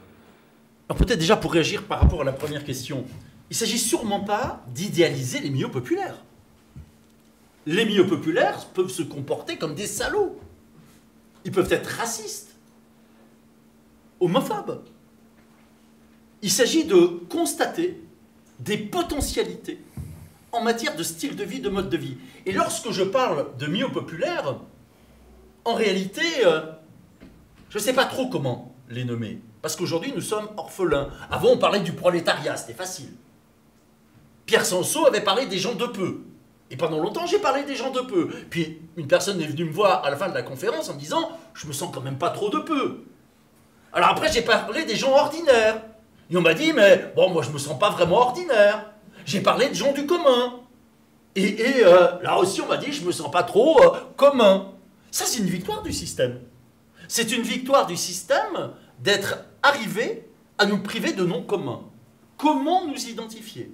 Il y a un bouquin extraordinaire, j'ai perdu le nom de l'auteur, qui a été publié à plusieurs reprises depuis 50 ans, qui s'appelle « Pourquoi sommes-nous pauvres ?» Il y a 50 ans, lorsqu'on demandait aux gens à l'échelle planétaire « Pourquoi vous êtes pauvres ?» les gens y répondaient « C'est à cause des méchants, je simplifie. C'est à cause du système économique. À cause de l'esclavagisme. » Aujourd'hui, la même question, pourquoi sommes-nous pauvres? C'est à cause de nous. C'est-à-dire qu'on a assisté à cette déculpabilisation des riches, culpabilisation des gens ordinaires. Lorsque je parle des milieux populaires, je parle des enseignants, je parle des soignants, je parle des postiers, je parle de nous tous, avec effectivement cette difficulté pour savoir comment nommer. Alors, existe-t-il une autochtonie, une autonomie des milieux populaires? C'est un très vieux débat. Et là, vous pouvez opposer 2 à 2, 4 auteurs. D'un côté, vous avez Michel Verret, l'historien, sociologue Michel Verret, auteur des fameux bouquins, il y a 30 ans, hein, La culture ouvrière, en 4 tomes, et qui montrait que, malgré la domination, il subsistait une culture ouvrière. À côté de lui, Jacques Rancière, qui montre que même lorsqu'on est totalement dominé, il n'y a pas de domination absolue. Et puis d'un autre côté, il y a le Pierre Bourdieu, première génération, parce qu'après il avait changé de position, et puis surtout Thorstein Veblen. Veblen qui considère que les gens ordinaires, les milieux populaires, ne peuvent être que dans l'imitation des classes supérieures. C'est le terme qu'il utilise, hein. Classe supérieure, c'est pas le mien. En disant aussi, les pays pauvres ne peuvent être que dans l'imitation des pays riches. Donc c'est matière à débat, hein, depuis longtemps. Et on avait organisé le premier forum mondial de la pauvreté avec Emmaüs, ATD Carmont, une quarantaine d'autres mouvements, en juillet 2012, sur le thème les pauvres. Mais les pauvres, c'est pas les miséreux, hein. La misère, il n'y a rien à défendre. Hein. Et quand il n'y a rien, il n'y a que des choses monstrueuses. La pauvreté, ça renvoie à des styles de vie, à d'autres façons d'être. Eh bien, l'idée, c'était effectivement les pauvres entre mépris et dignité. Sur la démographie, et après, je me tais, c'est toujours une patate chaude, ça, hein, notamment dans les milieux de la décroissance. entre, je simplifie, malthusiens et anti-malthusiens. Alors, très souvent, moi j'ai déjà eu envie de répondre, il y a toujours trop d'humains pour ceux qui ne les aiment pas. Et j'ajoutais, il n'y a pas trop d'humains, il y a trop d'hyperconsommateurs. On pourrait vivre à plus de 10 milliards d'Africains, on ne pourrait pas vivre à 1,5 milliard de Nord-Américains. Mais je crois qu'on peut faire converger cependant les positions.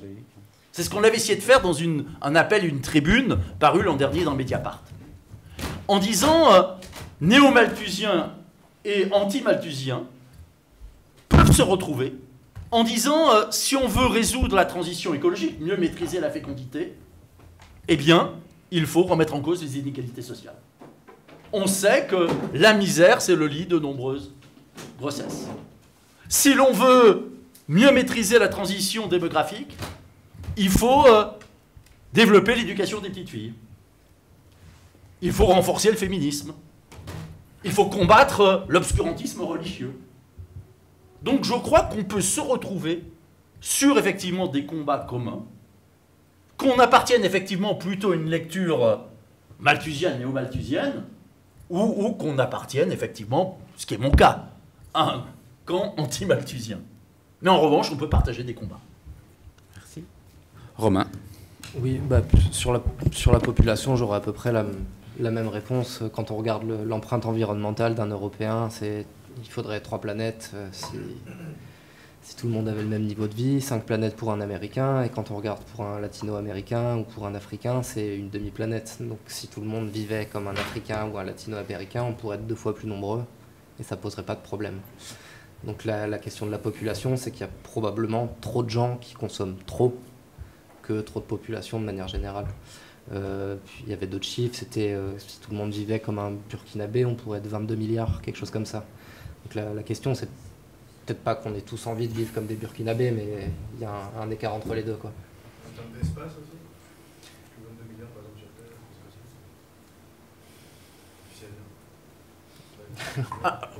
J'ajoute juste un élément. Aujourd'hui, ce que nous disent les démographes, c'est que la population planétaire va continuer à accroître. Et on va sans doute effectivement arriver à 10 ou 11 milliards d'humains. Mais la grande inquiétude des démographes, non pas à court terme, mais plutôt sur le moyen terme et le long terme, c'est pas le trop d'humains, c'est le pas assez d'humains. C'est-à-dire que si on globalise, si on mondialise les taux de fécondité qui sont ceux de l'Occident, et on mondialise tout, avec les taux de fécondité qui sont les nôtres, ça ne se reproduit plus. L'humanité ne se reproduit plus. C'est-à-dire que dans ce domaine particulièrement important, nous avons aussi choisi la production des richesses économiques contre notre propre reproduction et notre propre survie. Il y a un bouquin extraordinaire d'un démographe, j'ai perdu son prénom, mais c'est Godin, son nom de famille, et le bouquin c'est La fin de l'espèce humaine. Et il explique effectivement, en bon démographe, donc avec beaucoup de statistiques, comment si on ne fait rien, à terme, oui, c'est plutôt l'extinction. En dehors même des problèmes de pollution et autres. Merci. Romain, tu voulais montrer un truc? La Belgique renouvelable. Voilà, on n'avait pas eu le temps de faire. J'en profite maintenant que j'ai le temps. Donc ça c'est tiré d'une étude qui a été faite par 2 ingénieurs de Louvain-la-Neuve, qui se base sur une étude qui a été faite en 2011 et qui essayait de montrer ce que représenterait un mix énergétique avec 100% d'énergie renouvelable au niveau mondial. Et donc ils ont reproduit l'exercice pour la Belgique, pour des niveaux de PIB et de consommation de l'année 2014 ou 2015. Et ici, vous voyez à peu près ce qu'on devrait installer comme infrastructure pour avoir 100% d'énergie renouvelable, tout en maintenant les niveaux de consommation et de production qu'on a aujourd'hui. Et vous voyez assez rapidement que ce n'est pas possible du tout. Il faudrait installer plus de 43 000 éoliennes qui couvriraient plus de la moitié du territoire, 2800 hydroliennes, 31 centrales géothermiques, 6 barrages de 200 mètres de haut qu'on n'aurait probablement pas la place d'installer en Belgique, 5000 centrales à concentration, plus remplir une superficie qui est plus grande que tous les toits du pays. Et cela sans même prendre en compte le fait que les énergies renouvelables sont intermittentes, comme je vous l'ai dit, donc il y a besoin de capacités de stockage, Le stockage, à l'heure actuelle, de l'énergie, il se fait à 99% dans des barrages, dans des systèmes de turbinage-pompage. Or, les barrages, j'en profite encore pour vous montrer ce que j'ai pas eu le temps de vous montrer. Il n'y a plus tellement de place pour en installer au niveau mondial. Donc, vous voyez sur la petite carte qui est en bas à droite, les zones en bleu, c'est les endroits où il y a encore des fleuves qu'on n'a pas encore obstrués par des barrages. Et en fait, ces fleuves-là, ils se trouvent en Amazonie, au Congo, dans la forêt équatoriale, et en Sibérie, et au Canada, dans la zone arctique. Des zones qu'on n'aurait pas tellement intérêt à aller déforester vu les problèmes climatiques que vous connaissez. Et donc, si on devait stocker de l'énergie pour ce mixeur renouvelable-là, on ne pourrait pas le faire par les barrages en Belgique. Vous voyez un peu la situation. Et on ne pourrait pas le faire non plus par des batteries chimiques au lithium parce qu'on exploserait complètement la quantité de lithium dont on dispose assez rapidement, de lithium et de cobalt notamment. Oui, toutes les propositions comme celle-là en particulier, hein, de changement, d'une vraie transition énergétique. Et au-delà de ça, changement de société. À quel niveau est-ce que vous voyez que pourrait se faire ce déclenchement, vraiment comment je dirais, parce qu'on ne parle pas beaucoup du politique, on ne parle pas on parle beaucoup du système, évidemment, qui est à l'origine, mais sans préciser davantage. Et on ne voit pas quel élément déclencheur, si ce n'est les manifestations qui sont de plus en plus violentes et qui partent de la base, qui sont de moins en moins dans le cadre des syndicats, par exemple, citer que. Et comment vous voyez un petit peu ces déclencheurs? Parce que je m'étonne aussi, je suis venu ce soir, je m'attendais à trouver une centaine de personnes, voire plus. Nous aussi. Et davantage. Je me suis même posé la question, est-ce que je ne me suis pas trompé d'endroit? Et donc j'ai failli ressortir pour chercher un autre endroit. Donc on est très peu nombreux, alors que ces questions sont vraiment, vraiment fondamentales. Et je suis toujours très inquiet par rapport à cette prise de conscience qui n'a pas l'air de vraiment se faire. Voilà, les deux questions. Donc je vais juste prendre celle de Marc. Oui, vas-y. J'en ai trois petites. Ah, ok. Vas-y, ouais. La première, c'est de savoir, lorsqu'on parle de croissance, c'était pas clair pour moi, est-ce qu'on parlait tout le temps de croissance en termes de PIB et d'argent, ou on parlait aussi, vous avez parlé à un moment de M. Agnès, de dire, moi c'est comme ça que je l'ai compris, de dire, est-ce qu'on doit parler d'autres indicateurs de bien vivre, je dirais. Parce qu'il y a cette discussion qui est en cours à différents endroits, de dire on doit substituer ou compléter la notion de PIB, je dirais, par d'autres indicateurs. Alors, je voulais savoir qu'est-ce que vous en pensez. Pour moi, c'était pas clair, disons, ça c'est la première question. La deuxième question, c'est une vieille question, c'est notamment pour moi, aujourd'hui, et dans vos deux interventions, pour moi, la question de ce qu'on a appelé la planification. Dit que c'est sûr que oui, je me suis déjà posé la question, mais moi je veux y revenir parce que pour moi ça me semble une question essentielle et j'ai eu dans ma vie différentes expériences autour de cette question-là. Et moi je me pose la question de dire dans votre modèle, et pour moi c'était pas clair, ou dans ces questions-là, quelle est la place, je dirais, quels sont les acteurs de cette planification et un système démocratique de planification. Est-ce que, parce que, mettons, il y a eu, peut-être certains d'entre vous étaient au Festival des Libertés, qui a eu lieu il y a pas longtemps, et il y a eu une soirée où ce thème était notamment débattu, et c'était une des questions qui était de savoir, est-ce que ce seront tous des acteurs locaux qui vont se planifier entre eux, ou il y aura un État? Maintenant, il y a toutes les expériences de dire que la planification, il faut une puissance. Et c'est quoi le débat démocratique dans tous les modèles. Mais en tous les cas, pour moi, ce qui m'apparaît clairement chaque fois, c'est que c'est sûr que pour pouvoir arriver à quel que soit le modèle dans lequel on veut aller, et si on veut que les choses changent, il doit y avoir des coordinations et il doit y avoir des outils de planification, parce que sinon, c'est pas possible. Je pense que ça rejoint un peu la question du niveau de... Oui, ça rejoint. Non, mais je dis. Et la troisième question, pour moi, c'était pas clair aussi, parce que de mon expérience des pays du Sud, c'est que l'aspiration des gens, c'est quand même de devenir des consommateurs. Pour moi, ça a été toutes mes rencontres que j'ai faites dans différents pays, ça a tout le temps été ça. C'est cette aspiration de devenir des consommateurs. Et comment est-ce que dans votre réflexion, vous voyez les rapports entre les pays qui consomment massivement les ressources et ceux qui en consomment beaucoup moins, et comment est-ce qu'on organise, je dirais, ce partage, si je peux employer un mot. Mais en tous les cas, moi, ça me semble... parce qu'il y a la question à l'intérieur de nos pays, mais pour moi, la question est incontournable entre les pays du Nord et du Sud, pour parler simplement. Voilà, merci. Merci, je pense qu'on en a assez là. Alors peut-être déjà pour réagir sur le slogan, hein, moins de biens, plus de liens, ce que ça peut évoquer pour l'Afrique et ailleurs, je prendrai un exemple, c'est celui de la table de l'alimentation. La table des pays économiquement les moins développés, c'est la table la plus riche sur le plan culturel, des rituels et des symboles. Et c'est dans les pays les plus riches économiquement qu'on a inventé la malbouffe. Et lorsque je dis qu'effectivement, il faut aller vers plus de liens, prenons un exemple concret. Nous n'arriverons pas à réduire, alors qu'il va falloir le faire, d'un tiers les émissions de carbone liées à notre alimentation, si on ne redécouvre pas que la table, c'est aussi, en même temps, un langage et un partage. Et ça fait quelques millénaires. En vieil égyptien, dans l'Égypte antique, il y avait un seul hiéroglyphe pour dire manger et parler. Je mange égale je parle. Et les vieux Égyptiens ont inventé des centaines de symboles alimentaires. Le pain comme symbole de la vie éternelle, le vin comme symbole de l'humanisation. Mais je dirais que ce n'est pas lié seulement à l'Antiquité. Manger chinois aujourd'hui, ce n'est pas seulement manger du riz avec des baguettes. Ça, c'est l'apparence.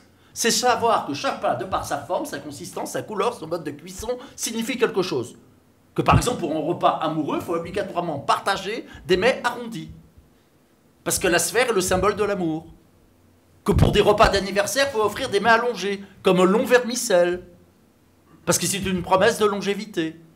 Et avec mes étudiants, ça fait 30 ans, enfin c'est plus les mêmes étudiants, mais c'est toujours le même thème d'étude, qu'on suit l'évolution du repas amoureux. Parce qu'entre nous, quand on est amoureux, on aurait tellement d'autres choses à faire que passer à table, et pourtant on passe à table. C'est bien la preuve qu'il y a quelque chose d'essentiel qui s'y joue. Repas amoureux, par exemple, dans une pizzeria.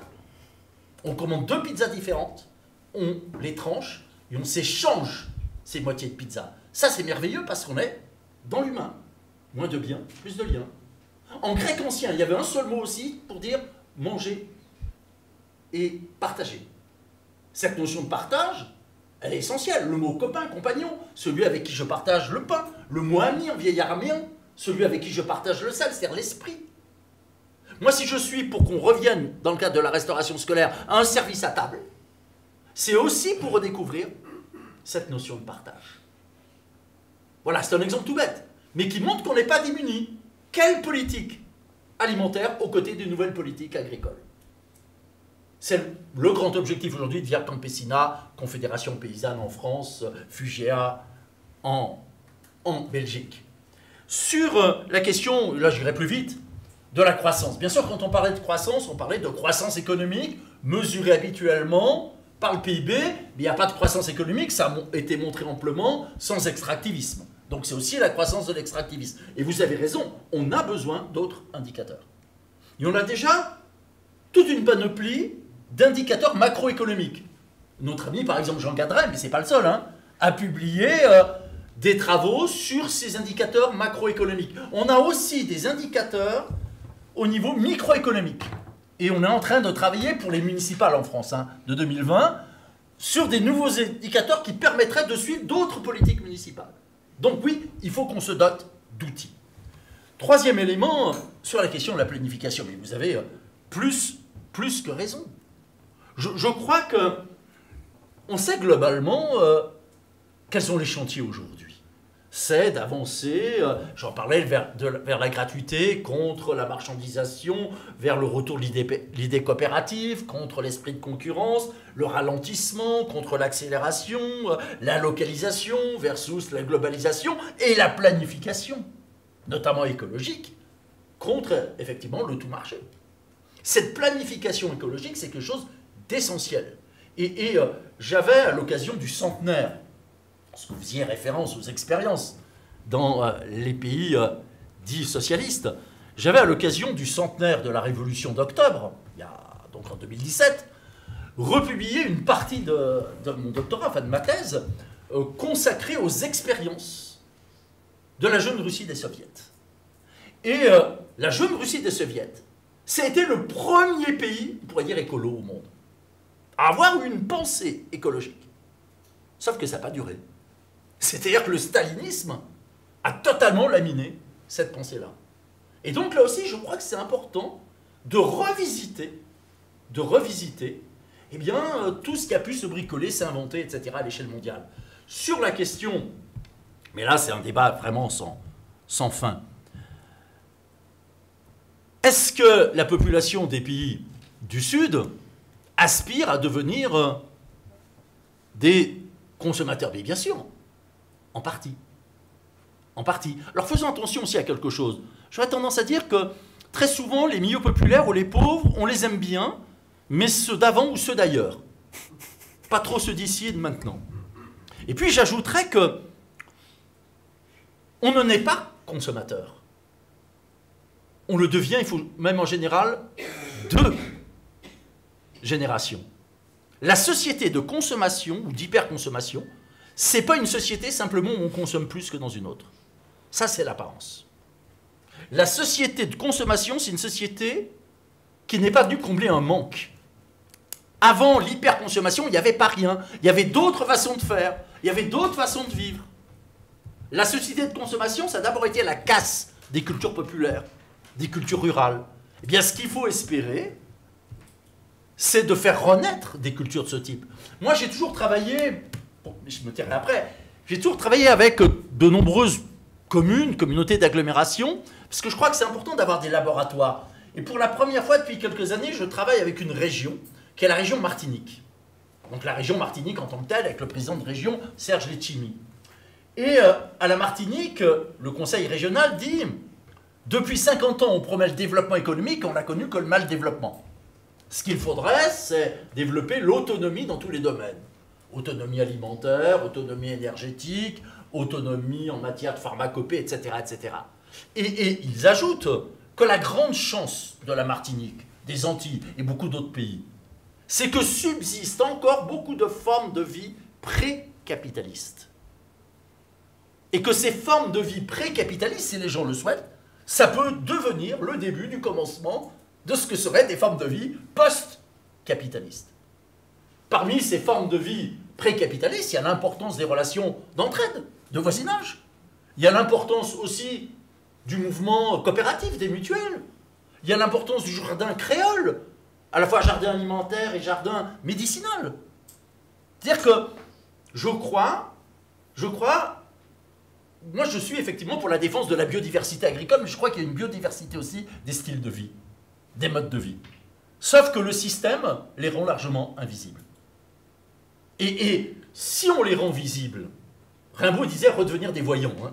Pour lui, c'était tout un projet de société. Si on redevient des voyants, si on redécouvre ces modes de vie, et de ce point de vue-là, le mouvement des Gilets jaunes, alors en France, aussi un petit peu en Belgique, c'est un bon symptôme de ça. Hein. Les Gilets jaunes, ils ont aussi exprimé à la fois une souffrance, non-reconnaissance, au-delà même de la situation matérielle, hein, mais ils ont aussi exprimé une altérité, d'autres façons d'être, d'autres façons de vivre. Et ils ont forcé, effectivement, ils ont forcé pour le passage dans les médias, pour qu'on prenne conscience de ce que pourraient être ces potentialités. Mais sans angélisme. Merci. Romain? Je vais essayer de répondre, ou du moins de donner des éléments de réponse, parce qu'il n'y aura probablement pas de réponse toute faite pour certaines questions. Sur à quel niveau doit se faire le déclenchement, c'est typiquement le genre de question pour laquelle j'ai pas de réponse toute faite. On sait que ça fait quelques années qu'il y a les accords de Paris qui ont été signés. On voit qu'au niveau international, c'est compliqué parce qu'il y a des divergences d'intérêts. Et on peut se dire qu'il y a peu d'espoir à ce niveau-là. De l'autre côté, on a beaucoup d'initiatives qui sont au niveau individuel, qui consiste à faire des potagers, plein de petites actions autour de chez soi qui sont super, mais mises bout à bout, elles suffisent pas à changer le système non plus. J'aurais tendance à penser que pour prendre des décisions de manière collective, c'est plus facile de le faire quand on n'est pas très nombreux, pour pouvoir dialoguer, pour pouvoir décider exactement de ce qu'on veut faire. Donc la question du municipalisme, par exemple, me semble assez centrale pour remettre l'église au milieu du village, sur pas mal de domaines, si je puis m'exprimer ainsi. Donc voilà, j'ai pas de réponse toute faite. On peut regarder toutes les expériences au niveau international, que ce soit l'Union européenne ou pour revenir sur la COP, elles sont pour l'instant ponctuées d'échecs. Donc la question de à quelle échelle doit se faire le déclenchement, j'ai pas de réponse toute faite.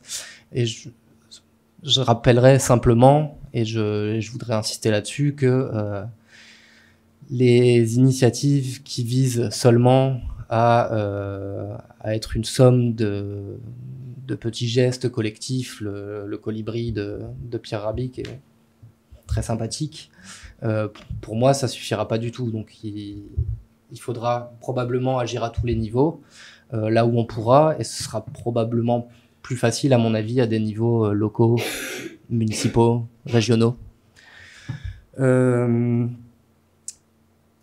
Sur la question du PIB et de la croissance, peut-être revenir sur des choses qu'on n'a peut-être pas eu le temps de dire à propos de la décroissance. La décroissance, c'est pas juste le contraire de la croissance économique, ou c'est pas de la croissance économique inversée ou négative.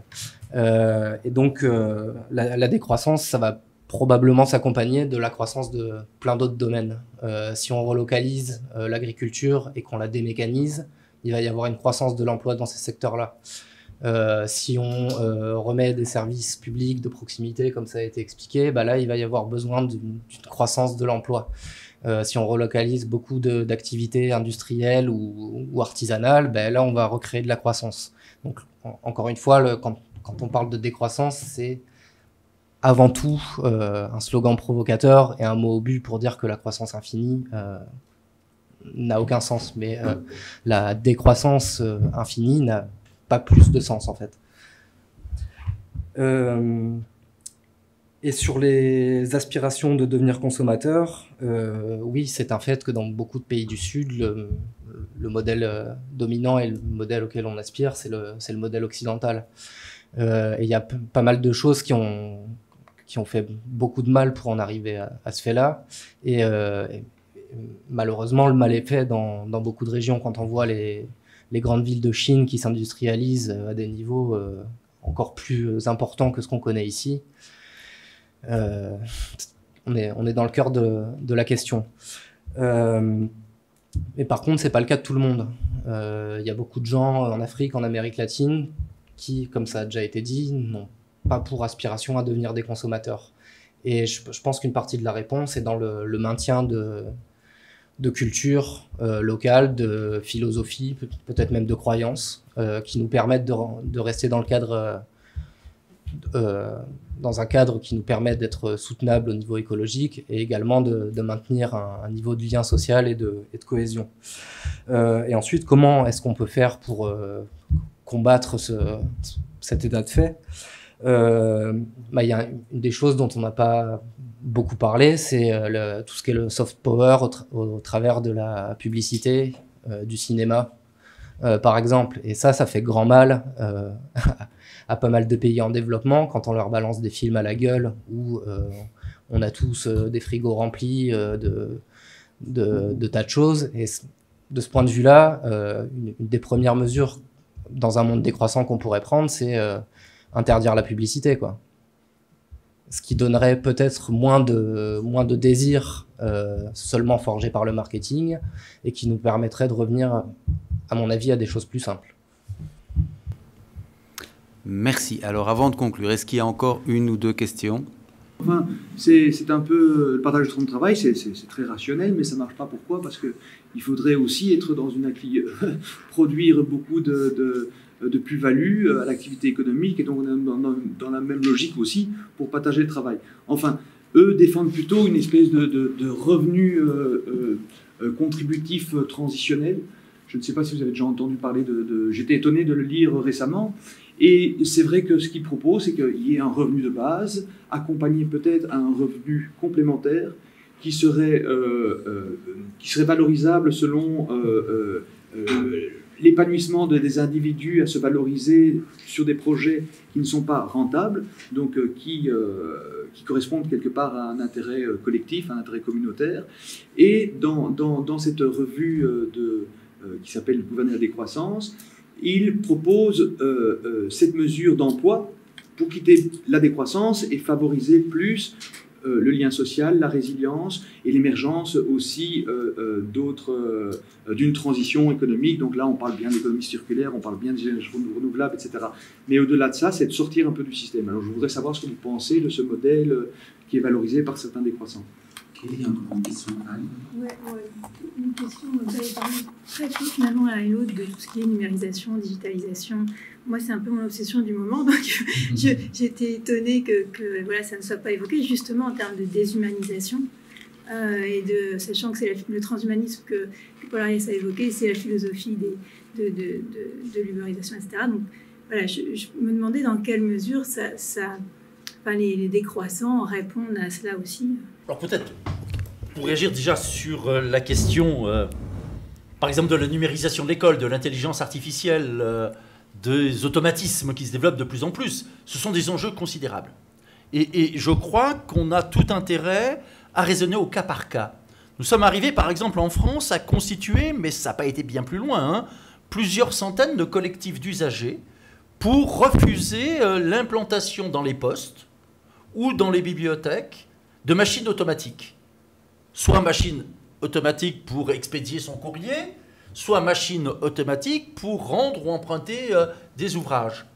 La CGT, en France, est en train de développer une action contre, mais c'est un peu tard malheureusement, contre les bornes automatiques, qui distribuent effectivement les billets en disant il faut défendre des guichets, il faut défendre une présence humaine. Et je crois que malheureusement, on n'a pas su, on n'a pas été capable peut-être de partir suffisamment de ces enjeux quotidiens ordinaires pour poser ces grandes questions-là. On a essayé, mais on n'y est pas arrivé.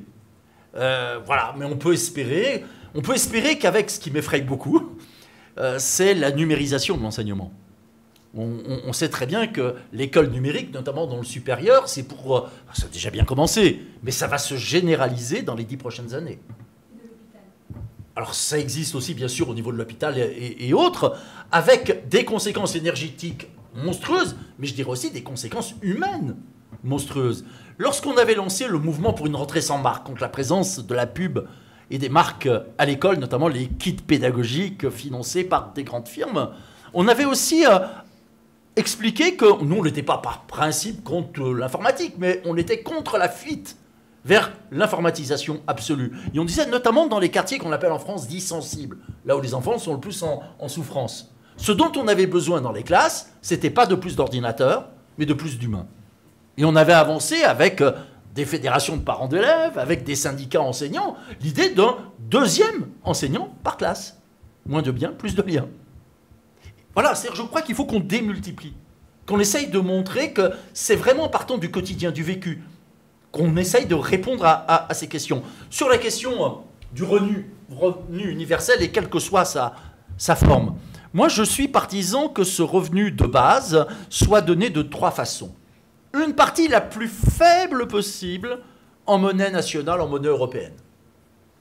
Ensuite, une partie sous forme de monnaie régionale à créer pour faciliter la relocalisation. Monnaie régionale fléchée, c'est-à-dire valable uniquement pour des produits ou des services à forte valeur ajoutée sociale, à forte valeur ajoutée écologique et j'ajouterais aussi démocratique. Et puis, j'aime bien l'idée que ce revenu de base soit donné de façon maximale sous forme démonétarisée. Liberté d'accès à un certain nombre de biens communs et de services publics. Tant de kilowattheures d'électricité, tant de litres d'eau, gratuité des transports en commun, gratuité de l'hôpital, gratuité de l'école et des activités périscolaires, etc., etc. Parce que moi, j'aime bien cette idée de démonétariser, parce que je crois que ça apporte une autre dimension. Alors déjà, si je vous donne simplement un pouvoir d'achat, rien n'empêche que vous utilisiez cet argent pour acheter de la malbouffe, issue de l'agriculture productiviste. Et puis, j'ai plus foi sur l'intelligence collective.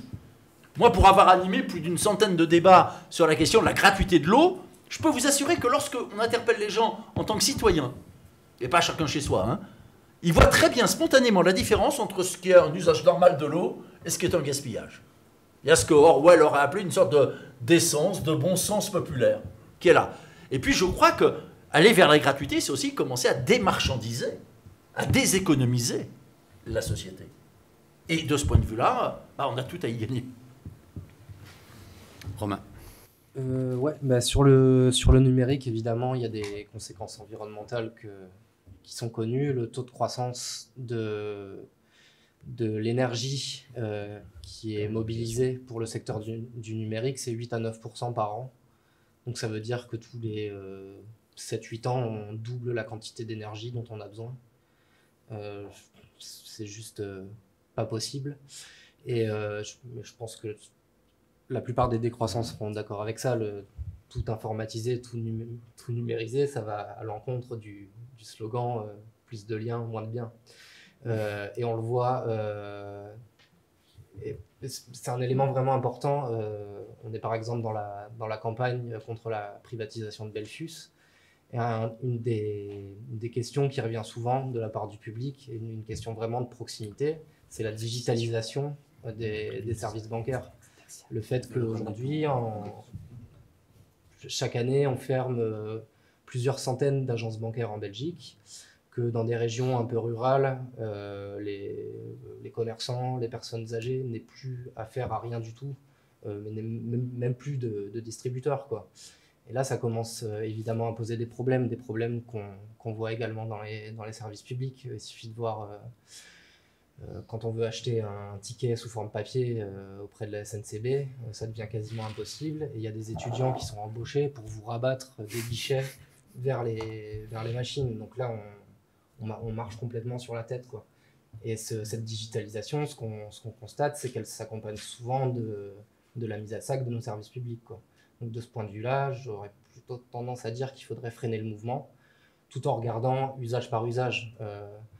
Après, il y a probablement des choses pour lesquelles on est assez content d'avoir des ordinateurs et des appareils perfectionnés. Quand on va chez le dentiste, par exemple, ou chez le radiologue, on ne se plaint pas non plus d'avoir du matériel de bonne qualité et de plus se faire arracher les dents avec une pince. Mais globalement, il semblerait qu'il y ait plus d'éléments qui soient nuisibles et pour l'environnement et pour la manière dont nos sociétés fonctionnent et nos services publics fonctionnent à tout numériser. Et sur la question du partage du travail et du travail contributif, c'est aussi la question de quand on réduit le temps de travail, qu'est-ce qu'on fait du temps libre. C'est évident que si on réduit le temps de travail de manière massive, c'est pas pour faire des city trips avec Ryanair pour aller à l'autre bout du monde tous les week-ends ou pour aller au McDo ou que sais-je. Donc la question du travail contributif, je ne connais pas sur le bout des doigts ces analyses-là, mais ce à quoi ça me fait penser, c'est à ce que racontait André Gorz il y a quelques décennies, sur le temps libre qui serait mobilisé en réduisant massivement le temps de travail et qu'on pourrait consacrer et qu'on pourrait inciter, je ne sais pas exactement de quelle manière, on pourrait inciter les gens pendant ce temps libre à avoir plus d'activités politiques, d'activités associatives, d'activités créatrices de liens, comme aider des gamins à faire leurs devoirs ou ce genre de choses. Donc oui, l'idée me semble bonne. Il faudra voir concrètement comment collectivement on veut la mettre en œuvre. Merci. Ceci conclut notre soirée, en tout cas. Je veux d'abord remercier les deux intervenants. Merci pour le long déplacement à Paul-Ariès. J'ai des missions. Premièrement, celle de vous redire que ces deux livres et d'autres sont disponibles là, de dire que le réseau Econosphère et que le GRESEA organise tous les 2 mois ce genre de conférences sur des sujets divers, que si vous voulez être tenu informé, pour ceux qui ne le sont pas encore, vous pouvez vous inscrire à nos lettres d'information qui sont, la liste est sur la table là-bas, et vous remercier d'avoir été présent cette fois-ci. Merci.